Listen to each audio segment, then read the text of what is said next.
Hello friends, तो स्वागत है आप सभी को हमारे YouTube channel students study point में।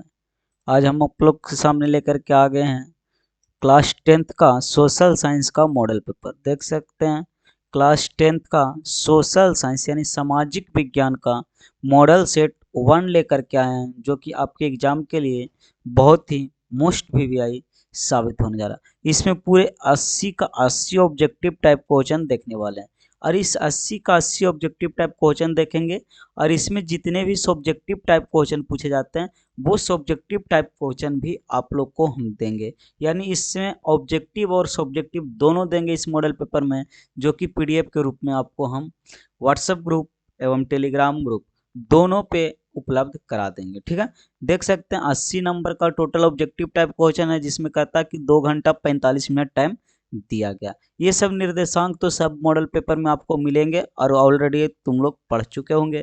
तो देखते हैं क्वेश्चन नंबर 1 की ओर बढ़ते हैं। और क्वेश्चन नंबर 1 की ओर बढ़ने से पहले अगर चैनल पे कोई भी स्टूडेंट्स नए आते हैं तो चैनल को सब्सक्राइब करके बेल आइकन को प्रेस कर दे, क्योंकि ऐसे ऐसे बहुत सारे हेल्पफुल वीडियो आप लोग को मिलता रहता है इस चैनल पे। तो देखते हैं क्वेश्चन नंबर 1 क्या है। तो क्वेश्चन नंबर 1 जो लिखा हुआ वो लिखा हुआ कि ब्रेस्ट लिटोवस की संधि किन किन देशों के बीच हुआ था। तो ब्रेस्ट लिटोवस की संधि जो हुआ था वो हुआ था रूस और जर्मनी के बीच, यानी कि ऑप्शन डी इसका राइट जवाब हो जाएगा। फिर देखते हैं नेक्स्ट क्वेश्चन है कि मार्च 1946 ईस्वी में फ्रांस तथा वियतनाम के बीच होने वाला समझौता किन नाम से जाना जाता है।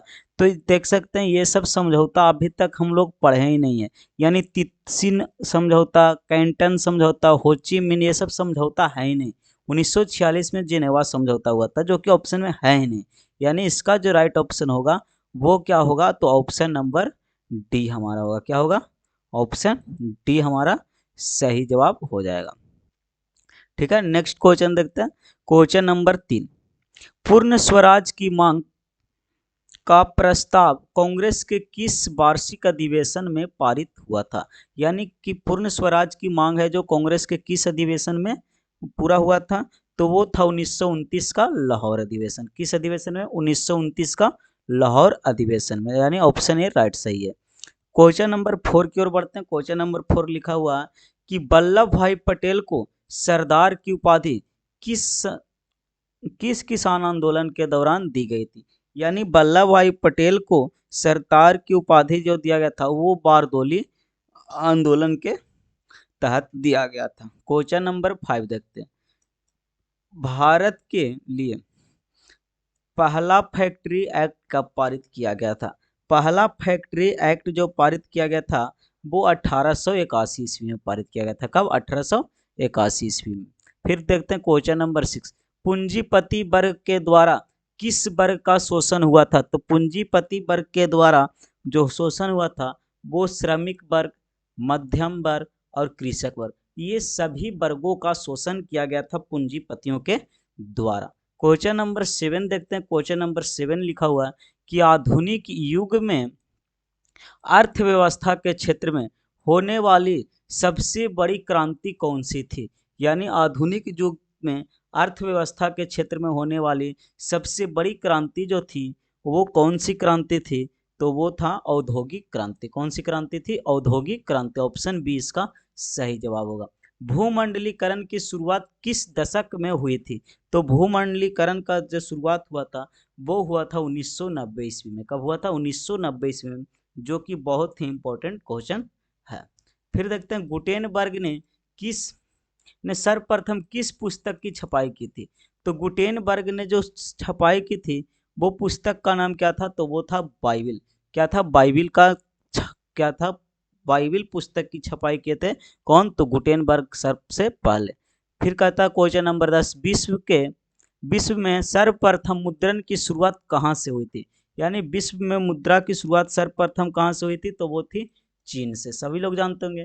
क्वेश्चन नंबर 11, मेढक के प्रजनन प्रक्रिया को बाधित करने वाला रसायन कौन सा है। यानी मेढक के जो प्रजनन दर है उसको रोकने के लिए कौन से रसायन का उपयोग करते हैं, तो एंड्रीन। कौन से था? एंड्रीन था। ठीक है, देख सकते हैं बिहार में अति जल दोहन से भूमिगत जल में किस तत्व का संकेंद्रण बढ़ा है।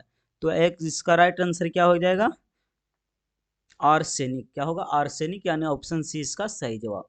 संविधान की धारा का संबंध है, यानी संविधान की धारा का संबंध किससे है बाबू, तो वो है वन्य जीवों तथा प्राकृतिक संसाधन के संरक्षण से। संविधान के धारा का संबंध है वन्य जीव, संविधान प्राकृतिक संसाधन के संरक्षण से।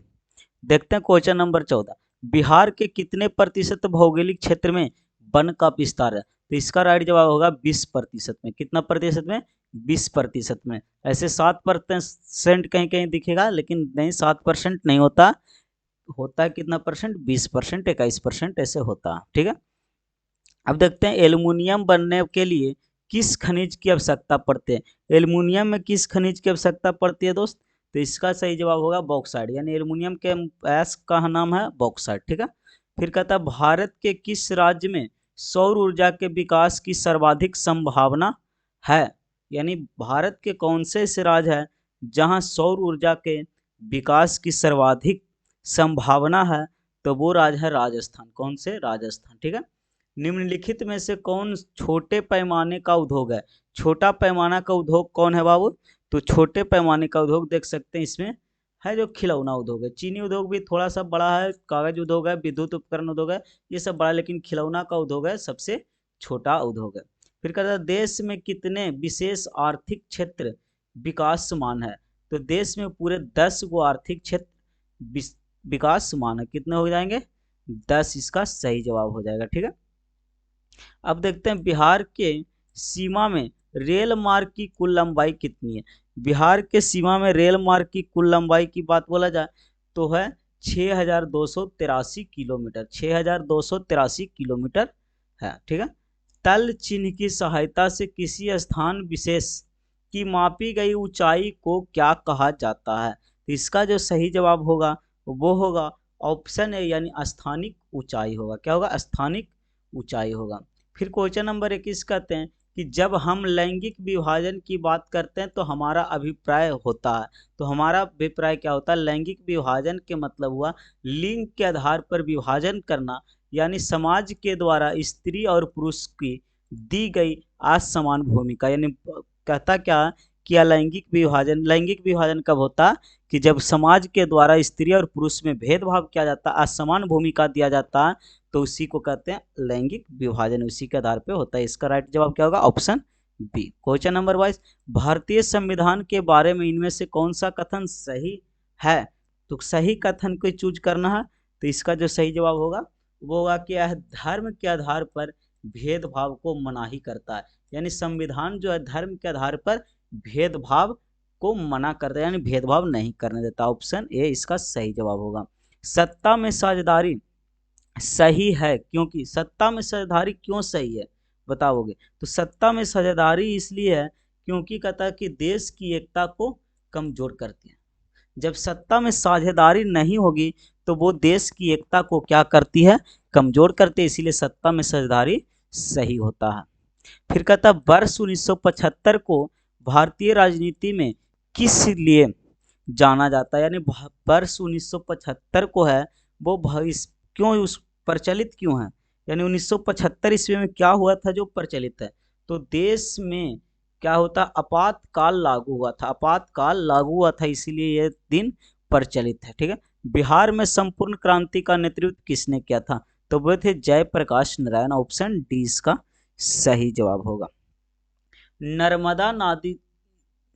नर्मदा घाटी परियोजना किन राज्यों से संबंधित है, तो ये है नर्मदा नदी घाटी, वो है गुजरात, महाराष्ट्र और मध्य प्रदेश से। क्या, गुजरात से, महाराष्ट्र से और मध्य प्रदेश, ये इसका सही जवाब ऑप्शन डी होगा, ठीक है।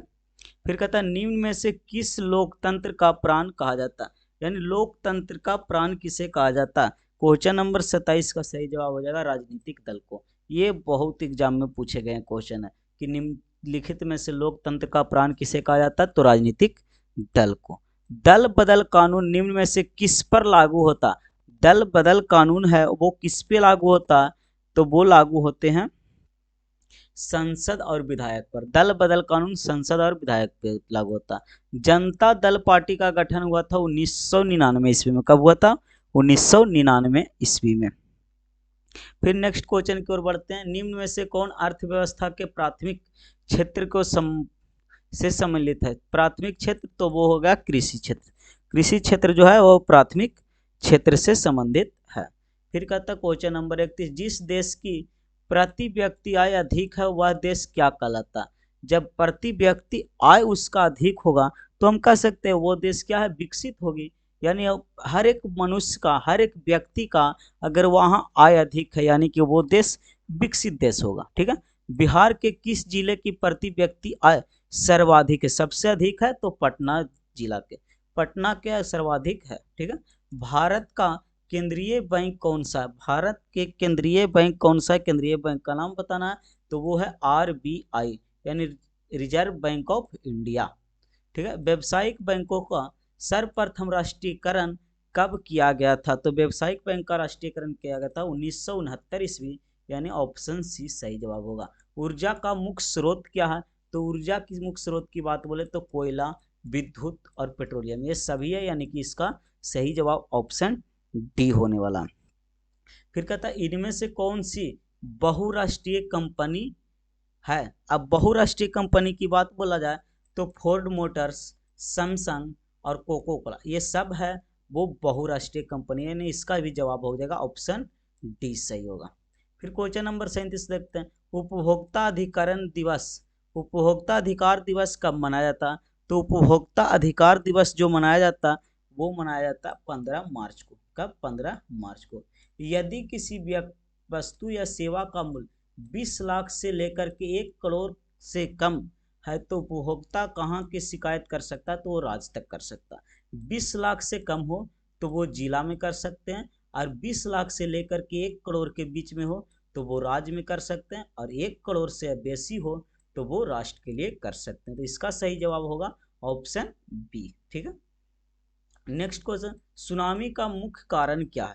सुनामी का मुख्य कारण क्या है? तो सुनामी का मुख्य कारण है कि समुद्र में भूकंप का आना। समुद्र में भूकंप आता है उसी को हम क्या कहते हैं? सुनामी कहते हैं। भूकंप केंद्र के ऊर्ध्वाधर पृथ्वी पर स्थित क्षेत्र, पृथ्वी पर स्थित केंद्र को क्या कहा जाता है?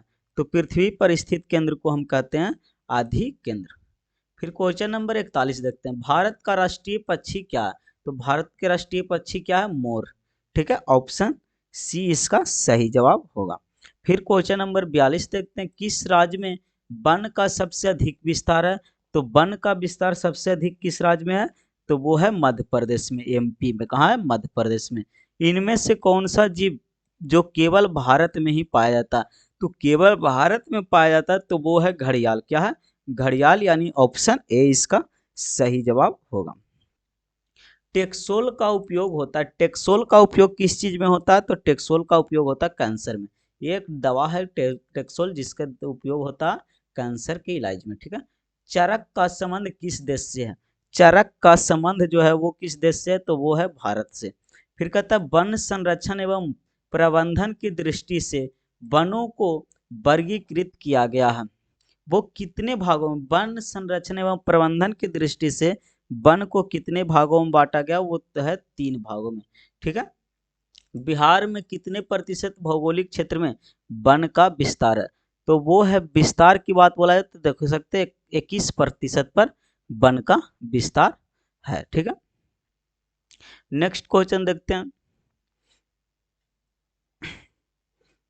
सॉरी 21% पर, हाँ 21%। फिर कहता है वन स्थिति रिपोर्ट के अनुसार भारत में वन का विस्तार कितना है? तो यहाँ पे भी देख सकते हैं वन रिपोर्ट के अनुकूल तो वो 20.55 है, 20.55 यानी ऑप्शन बी इसका सही जवाब हो जाएगा। क्वेश्चन नंबर 49 देखते हैं। संविधान की धारा 21 का संबंध क्या है? यानी धारा 21 का संबंध किस चीज से है? तो वो है वन जीवों एवं प्राकृतिक संसाधनों, तो यहाँ लिख सकते हैं प्राकृतिक होगा, यानी वन जीव एवं प्राकृतिक संसाधनों के संरक्षण जो है धारा 21 में का संबंध है। ठीक है। फिर कहता है प्राकृतिक संसाधनों का संरक्षण 1968 ईस्वी में कौन से कन्वेंशन में किया गया था? तो वो था अफ्रीकी कन्वेंशन। क्या था? अफ्रीकी कन्वेंशन। फिर देखते हैं 51 क्या है? मैंग्रोव्स का सबसे अधिक विस्तार क्या है? मैंग्रोव वन जिसको कहते हैं, मैंग्रोव वन का सबसे अधिक विस्तार कहाँ है? तो वो है सुंदरबन में। कहाँ? सुंदरबन में। फिर कहता है भारत में 2001 में कितने प्रतिशत भौगोलिक क्षेत्र में वन का विस्तार था? यानी 2001 में पूछा जाए कि वन का विस्तार कितना प्रतिशत था, तो वो है 20.60%, यानी 20.60%। 20.60% इसका राइट जवाब होगा। फिर कहता पूर्वोत्तर राज्यों के 188 आदिवासी जिलों में देश की कुल कितना प्रतिशत वन है? कहा जा रहा है कि पूर्वोत्तर राज्यों के 188 आदिवासियों जिलों में देश के कुल क्षेत्र का कितना प्रतिशत वन है? तो इसका राइट जवाब हो जाएगा 60.11। क्या होगा? 60.11। 1991 से लेकर 1980 तक लगभग कितने वर्ग किलोमीटर वन कृषि क्षेत्र भूमि में परिवर्तित हुआ है? तो इसका जो राइट जवाब हो जाएगा वो हो जाएगा 35,500। कितना होगा? 35,500 यानी 35,500। एक एजीओ की वानिकी रिपोर्ट के अनुसार 1948 में विश्व में कितने हेक्टेयर भूमि पर वन का विस्तार था? ये एग्जाम में बहुत बार पूछे गए सवाल है। तो इसका राइट जवाब होगा 4 अरब हेक्टेयर। 4 अरब हेक्टेयर। पर्यावरण संतुलन के लिए कितने प्रतिशत भूभाग पर वन आवश्यक है? कितने प्रतिशत भूभाग पर वन आवश्यक है? तो 33% पर। कुनैन किस रोग की दवा? कुनैन सबसे बेस्ट क्वेश्चन एग्जाम के लिए बहुत बार पूछा गया। कुनैन किस रोग की दवा? तो वो है मलेरिया की। मलेरिया की दवा है कुनैन। कुनैन किस वृक्ष से प्राप्त होता है? ये भी जान लो। कुनैन है जो किस वृक्ष से प्राप्त होता? तो वो वृक्ष का नाम है सिनकोन वृक्ष का, सिनकोना। बाघ परियोजना का प्रारंभ कब हुआ था? बाघ परियोजना का प्रारंभ जो हुआ था वो हुआ था 1973 ईस्वी। 1973 से। भारत के राष्ट्रीय पशु का क्या नाम था? तो वो है बाघ। राष्ट्रीय पशु कौन है? बाघ। ठीक। अब देखते हैं क्वेश्चन नंबर। घड़ियाल प्रजनन केंद्र कहाँ स्थापित है? घड़ियाल प्रजनन केंद्र है जो कहाँ स्थापित है? तो वो है मुरैना में। कहाँ? मुरैना में। फिर कहता भारत में उजला बाघ प्रजनन केंद्र कहाँ स्थित है? उजला बाघ प्रजनन केंद्र है जो कहाँ स्थित है? तो इसका सही जवाब हो जाएगा नंदनकानन उड़ीसा। नंदनकानन उड़ीसा में। ठीक है। 63 देखते हैं। 63 क्या? संकटग्रस्त पादप प्रजातियों के सूची कहलाती है। संकटग्रस्त पादप प्रजातियों की सूची वो है, वो क्या कहलाती है? तो उसको हम कहते हैं, सॉरी क्या, रेड डाटा बुक। क्या कहते हैं? रेड डाटा बुक कहते हैं। देख सकते हैं 64। साल किस वन का वृक्ष है? साल है, ये भी क्वेश्चन बहुत बार पूछे गए हैं। साल है जो वो है पतझड़ वन का एक वृक्ष। ठीक है। हॉट स्पॉट्स की पहचान पर किसने जोर दिया था? हॉट स्पॉट की पहचान पर किसने जोर दिया था? ये भी क्वेश्चन बहुत बार पूछे गए हैं। तो इसका नाम है Norman Myers. Norman Myers. Bharat का पहला जैव मंडल आरक्षित क्षेत्र 1886 में कहाँ विकसित किया गया? इसका सही जवाब हो जाएगा ऑप्शन बी यानी नीलगिरी में। देख सकते हैं क्वेश्चन नंबर 66 पूरे 80 ऑब्जेक्टिव टाइप इसमें हम देखेंगे और सब्जेक्टिव टाइप क्वेश्चन भी हम देने वाले हैं आप लोग को। तो चैनल पे कोई भी स्टूडेंट अभी तक नया है तो चैनल को सब्सक्राइब करके बेल आइकन प्रेस करें और लाइक करें और एक अच्छा सा प्यारा सा कमेंट करके जरूर बताएं कि आपको मेरा वीडियो कैसा लगा, ताकि हमें भी और भी मोटिवेशनल मिले और भी अच्छे अच्छे सेट लाएं, अच्छे अच्छे क्वेश्चन को हम करा सकें। वन्य जीव बोर्ड की स्थापना कब हुई थी? तो वन्य जीव बोर्ड की स्थापना जो हुई थी वो हुई थी 1952 ईस्वी में। कब हुआ था? 1952 ईस्वी में। प्लाईवुड का निर्माण सर्वप्रथम कहाँ हुआ था? प्लाईवुड का निर्माण सर्वप्रथम हुआ था, वो हुआ था जर्मनी में। फिर कहता वन संरक्षण अधिनियम कब लागू किया गया था? वन संरक्षण अधिनियम जो लागू किया गया था वो किया गया था 1080 ईस्वी में। सुंदरबन है। सुंदरबन कहाँ है बाबू? सुंदरबन जो है वो पश्चिम बंगाल में। कहाँ है? पश्चिम बंगाल में। किस खनिज को उद्योग की जननी कहा जाता है? उद्योग की जननी किस खनिज को कहा जाता है? तो वो है लोहा को। लोहा को कहा जाता है उद्योगों की जननी। सीमेंट उद्योग का सबसे प्रमुख कच्चा माल क्या है? तो सीमेंट उद्योग का कच्चा माल है चूना पत्थर। ऑप्शन ए सही जवाब है। क्वेश्चन नंबर 73, एल्युमिनियम बनाने के लिए किस खनिज की आवश्यकता पड़ती है? तो एल्युमिनियम क्या ऑक्साइड है जिसको कहते हैं बॉक्साइट। ठीक है, तो इसका सही जवाब ऑप्शन डी। कौन भारत का सबसे बड़ा लौह उत्पादक राज्य है? भारत का सबसे बड़ा लौह उत्पादक राज्य कौन है? तो कर्नाटक। फिर कहता है 75, निम्नलिखित में से कौन आधात्विक खनिज का उदाहरण है? आधात्विक खनिज जिसमें धातु की मात्रा नहीं पाई जाती है तो वो कौन है? तो इसका सही जवाब क्या हो जाएगा? ऑप्शन सी यानी अब्रक। उड़ीसा किस खनिज को का सबसे बड़ा उत्पादक है? उड़ीसा में कौन से खनिज सबसे ज्यादा होती है? तो वो है मैग्नीज। ठीक है, इनमें से कौन लौह युक्त खनिज का उदाहरण? लौह युक्त खनिज का उदाहरण कौन है जिसमें लोहा की मात्रा पाई जाती है? तो वो क्या है? तो वो हो जाएगा मैग्नीज। क्या होगा? मैग्नीज। फिर कहता है क्या कि 1 टन इस्पात बनाने के लिए कितने मैग्नीज का उपयोग किया जाता है? 1 टन इस्पात बनाना है तो वो 10 kg मैग्नीज का उपयोग करेगा। 79, लौह कौन लौह अयस्क का एक प्रकार है? लौह अयस्क का प्रकार की बात बोला जाए तो ये है हेमाटाइट। लोहा का अयस्क है हेमाटाइट। फिर कहता है भारत में कितने खनिज पाए जाते हैं? भारत में लगभग कितना खनिज पाया जाता है? तो कम से कम 100 प्रकार के खनिज पाए जाते हैं। देख सकते हैं इस वीडियो में पूरे 80 का 80 ऑब्जेक्टिव हम सोशल साइंस का एक सेट करवा दिए हैं। ऐसे कम से कम 5 सेट करवाने वाले हैं। जैसे कि देख सकते हैं सेट 1 था मेरा मॉडल सेट। ऐसे करके हम पूरे 5 मॉडल सेट ला करके आप लोग को देने वाले हैं, और वो भी ऑब्जेक्टिव सिर्फ नहीं, ऑब्जेक्टिव प्लस सब्जेक्टिव दोनों। देख सकते हैं ये ऑब्जेक्टिव आपका था और हम सब्जेक्टिव दिखाते हैं कि हमारे पास सब्जेक्टिव जो है वो क्या है। तो देख सकते हैं इसका सब्जेक्टिव आप लोग को हम दिखा रहे हैं, देख पा रहे होंगे। इसको थोड़ा सा जूम करते हैं, उसके बाद देखते हैं सब्जेक्टिव टाइप क्वेश्चन को। देख सकते हैं सब्जेक्टिव टाइप क्वेश्चन क्या था कि 1 से 6 तक लघु उत्तरीय प्रश्न जिसमें किन्हीं 3 प्रश्नों का उत्तर देना। पहला है मेजनी कौन था? दूसरा होची मिन्ह मार्ग क्या है बताएं? राष्ट्रवाद क्या है? खूनी रविवार क्या? असहयोग आंदोलन?